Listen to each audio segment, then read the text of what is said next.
दिल्ली में एक वकील की सनसनीखेज हत्या करने के बाद एक आरोपी ने बिना मोबाइल इस्तेमाल किए 7 दिन तक कार से 1000 किलोमीटर का सफर तय किया। वो रोज जगह बदलकर कार में ही खाना खाता था, कार में ही सोता था। आखिरकार उसे पुलिस ने गिरफ्तार कर लिया। देखिए मुकेश सिंह सेंगर की रिपोर्ट। ये है दिल्ली के सन्नौड गांव का रहने वाला प्रदीप। हत्या के आरोपी प्रदीप ने पुलिस से बचने के लिए 1 अप्रैल से 7 अप्रैल तक का वक्त अपनी इसी कार में बिताया।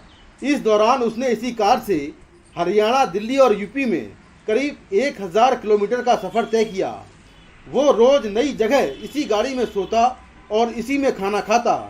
उसने एक भी दिन मोबाइल का इस्तेमाल नहीं किया, लेकिन आखिरकार उसे सोनीपत के पास से गिरफ्तार कर लिया गया।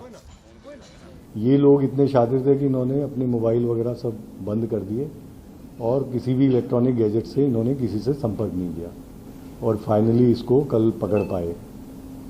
प्रदीप पहलवान, जो इसको पहले पहलवानी का शौक था इसलिए प्रदीप पहलवान इसको बोलते हैं। इसका इतिहास भी उस तरह का है। इसके ऊपर ऑलरेडी 12 केस हैं।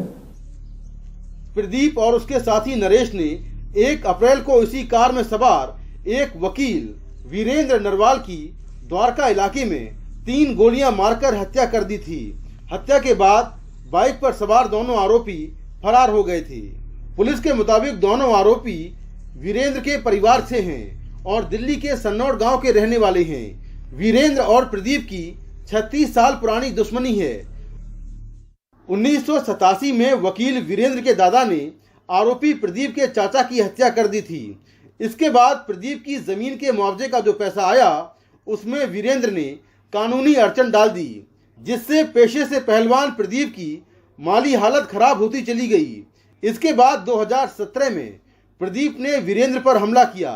इस हमले में वीरेंद्र तो बच गया, लेकिन उसका ड्राइवर घायल हो गया।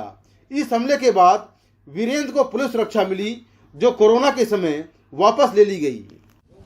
इस मामले में प्रदीप तो गिरफ्तार हो गया है, अब उसके साथी की तलाश जारी है।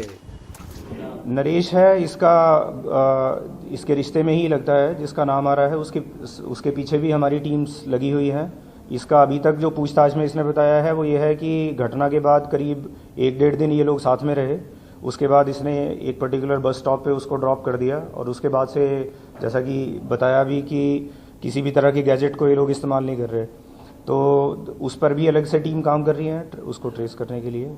फिलहाल तो हम सिर्फ प्रदीप को पकड़ पाए हैं, उसको भी जल्दी पकड़ लेंगे। वीरेंद्र की हत्या के विरोध में वकीलों ने दिल्ली की सभी जिला अदालतों में 1 दिन की हड़ताल भी की थी। प्रदीप ने न सिर्फ सनसनीखेज तरीके से हत्याकांड को अंजाम दिया, बल्कि वो इतना शातिर है कि पुलिस से बचने के लिए हर पैंतरे अपना रहा था, लेकिन आखिरकार पुलिस ने उसे गिरफ्तार कर लिया। अब उसके दूसरे साथी की तलाश जारी है। नई दिल्ली से मुकेश सिंह सेंगर, NDTV इंडिया।